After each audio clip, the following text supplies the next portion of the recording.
Уште две малолетнички се пожалеле од непристојното однесување на 65-годишниот наставник и сопственик на образовен центар од Штип.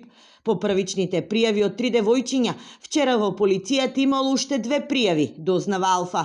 И тие се жала дека наставникот ги допирал.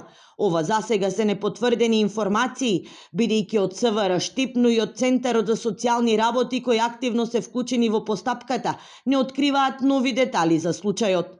Оттаму посочуваат дека станува збор за исклучително сензитивна постапка, со оглед дека жртвите се деца помлади од 15 години. Вчера основното јавно обвинителство информираше: донесено е наредба за спроведување истражна постапка против едно лице, за кое постои сомнение дека подолг период вршел други полови дејствија врз 3 деца кои не наполниле 15 години.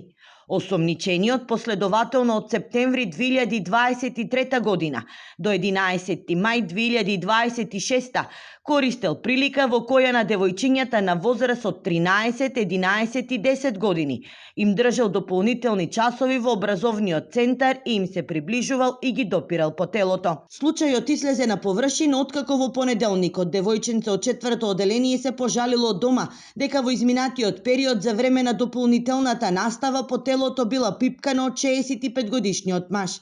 Случајот веднаш го пријавиле во полиција, а потоа следеле и дополнителни пријави од девојчиња кои оделе во образовниот центар. Од судија на претходна постапка му определена мерка притвор од 30 дена.